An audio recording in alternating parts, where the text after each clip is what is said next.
TitanicClock.com, your source for previously unobtainable RMS Titanic collectibles.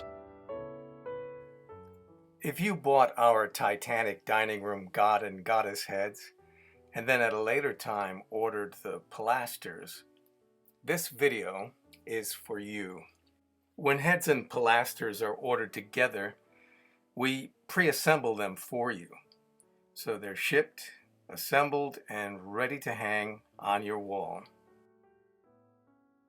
Here's how to do it yourself.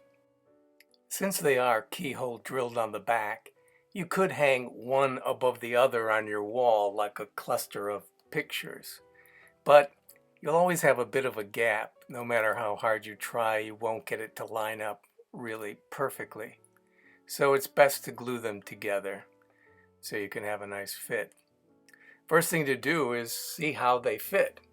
The god and goddess don't fit the same with different pilasters. There are variables, so to get the perfect mesh, you don't want a gap like this. So see how they fit.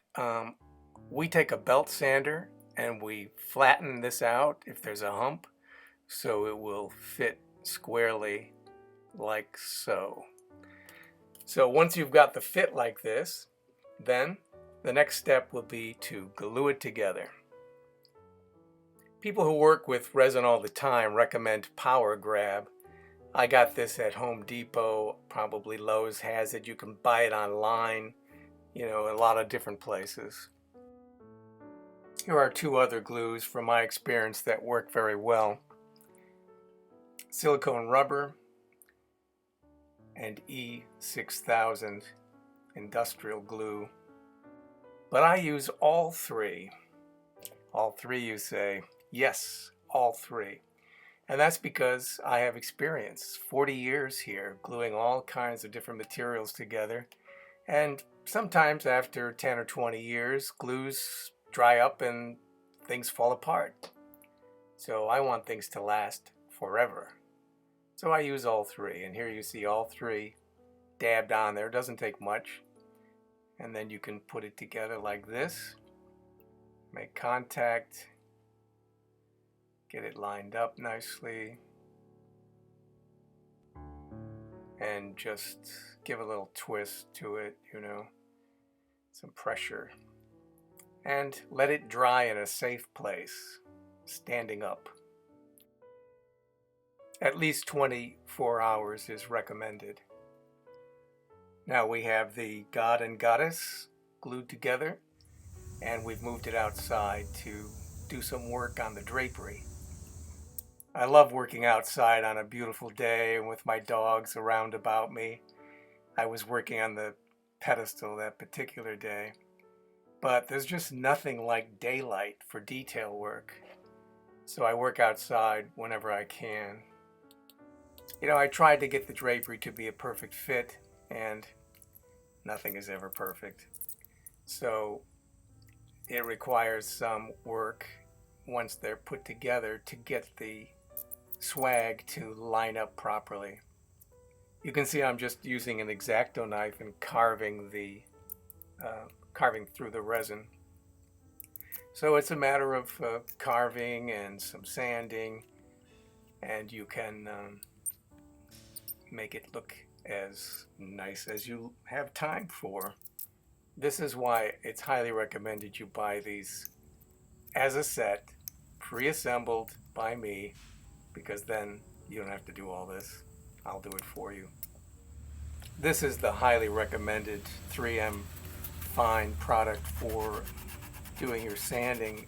I just think it's the greatest because it conforms so nicely to a sculpture like this. If you use sandpaper, it's always got a hard edge to it, but this conforms. Here's another look at the product. This is also great if you get some finger smudges or dirt on this white resin. Just use a little of this and it takes it right off. Now remember, it does sand. It will remove material, so you don't want to overdo it.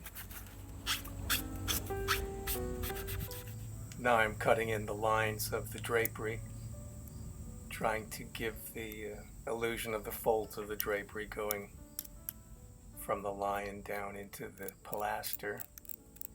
You know, if you're handy with a Dremel tool, that might be a good option. There are also dental tools for scraping and doing this type of work. Now I'm applying a line of painter's caulk, white acrylic latex painter's caulk, to fill in the gap a little bit. And it's back to more carving because I see we still don't have it right. I want to define these lines a bit more. There really is no end to this type of thing. You just decide you've had enough. Here's a good look at the brand of caulk I used, but there are many out there. So you see, this gap is what we want to fill. I'll just apply a very small bead of caulk here. And, you know, it's a pretty good fit right now, but this will just make it, to the eye, a little nicer.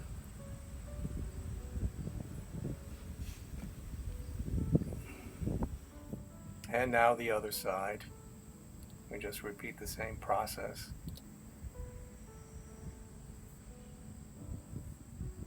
You can paint the resin if you want to. Once this dries, you can paint it, spray it with a, if you don't want it to be such a white color.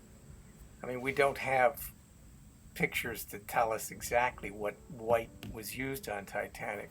They called it peanut white. Here you're getting a look at the one that's been finished here and the one that needs work yet. This one hasn't been worked on. So you can see the before and after. Of course, it's not perfect. Nothing ever is. But if we reach for perfection, then at least we can end up with something halfway decent. If you collect Titanic china, I think you're going to love this idea.